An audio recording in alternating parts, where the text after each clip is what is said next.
नमस्कार। कभी सोचा है कि एक साधारण किसान का बेटा जो खेतों में काम करता था, वो हिमाचल प्रदेश के सबसे ऊंचे पद तक आखिर कैसे पहुंचा? आज हम जानेंगे जयराम ठाकुर की कहानी, मिट्टी से मुख्यमंत्री तक का उनका ये शानदार सफर। कहते हैं ना, पूत के पांव पालने में ही दिख जाते हैं।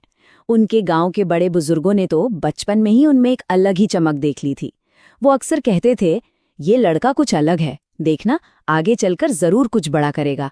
और ये सिर्फ कोई कही सुनी बात नहीं थी, बल्कि यही उनकी शुरुआती पहचान बन गई। तो फिर सवाल वही है, एक साधारण किसान का बेटा आखिर मुख्यमंत्री बना कैसे? क्या था उनका सफर? चलिए एक एक करके उनके इस सफर की हर परत को खोलते हैं और समझते हैं। तो कहानी की शुरुआत होती है हिमाचल के मंडी जिले के एक छोटे से गांव टांडी से। तारीख थी 6 जनवरी 1965।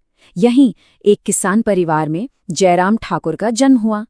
एक ऐसा परिवार जिसकी जड़ें ना पूरी तरह से मिट्टी से जुड़ी हुई थीं।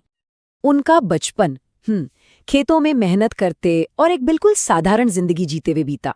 देखिए, परिवार की आमदनी तो बहुत ज्यादा नहीं थी, लेकिन जो संस्कारों की दौलत थी ना, वो भरपूर थी। और शायद यहीं से उन्होंने सीखा कि जिंदगी में आगे बढ़ने का अगर कोई रास्ता है तो वो है अनुशासन और कड़ी मेहनत।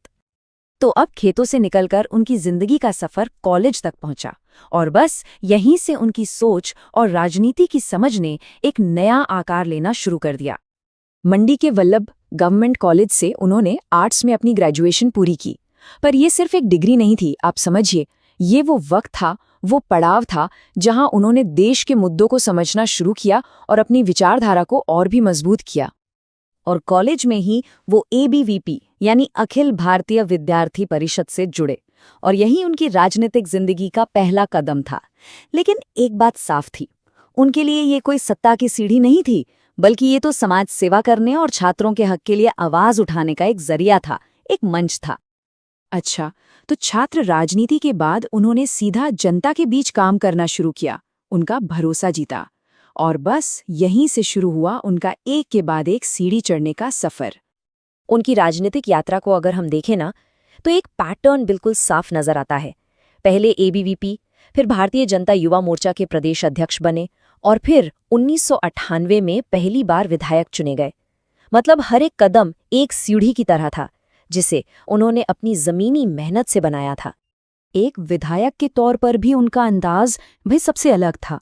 सोचिए, कोई भारी भरकम सुरक्षा नहीं, वो खुद गांव-गांव जाते थे, लोगों के बीच जमीन पर बैठते और सीधे उनकी परेशानियां सुनते थे। अरे, यहां तक कि आम लोगों के फोन कॉल्स भी वो खुद ही उठा लेते थे।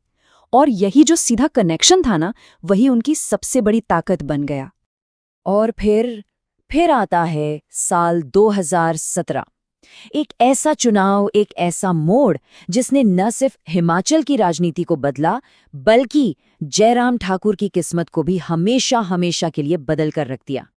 साल था 2017, विधानसभा चुनाव का साल, और ये वो साल था जब हिमाचल का पूरा राजनीतिक समीकरण बदलने वाला था।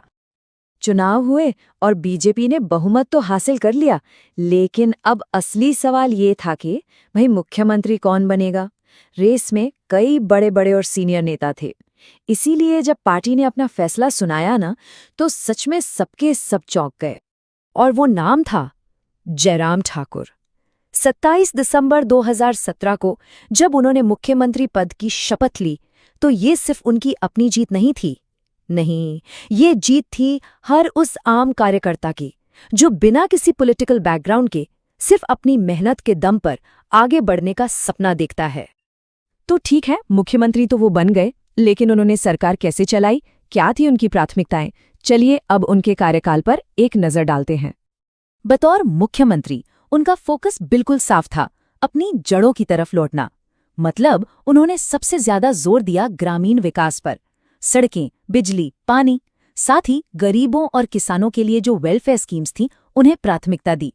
और हाँ, युवाओं के लिए रोजगार पर भी उनका खास ध्यान रहा।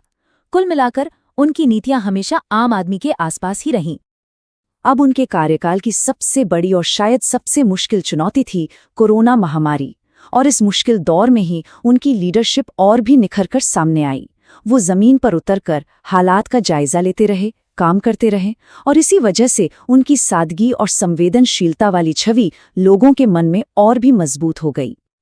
और एक सबसे खास बात देखिए, 2022 में चुनाव हारने के बाद, मतलब सत्ता से बाहर होने के बावजूद, उनकी जो एक ईमानदार और सरल नेता वाली छवि है ना, उस पर जरा भी आंच नहीं आई। तो आखिर जयराम ठाकुर की पहचान क्या है? सीधी सी बात है, दिखावे से कोसों दूर रहने वाला, जमीन से जुड़ा एक ऐसा नेता जो अपने कार्यकर्ताओं के सुख दुख में हमेशा उनके साथ खड़ा रहता है। और उनकी सबसे बड़ी दौलत या कह ले पूंजी उनकी ईमानदारी और अनुशासन ही है। तो अंत में जयराम ठाकुर की ये पूरी कहानी हमें एक ही बात सिखाती है, और ये उनके अपने ही शब्द है कि अगर नीयत साफ हो, मेहनत सच्ची हो और लक्ष्य स्पष्ट हो तो गांव का एक साधारण बेटा भी मुख्यमंत्री बन सकता है। ये वाकई में उम्मीद की एक बहुत बड़ी कहानी है। ऐसे ही और वीडियोस के लिए BTC वाले भैया YouTube चैनल को सब्सक्राइब जरूर करें। मिलते हैं अगले वीडियो में, तब तक के लिए टाटा बाय नमस्कार।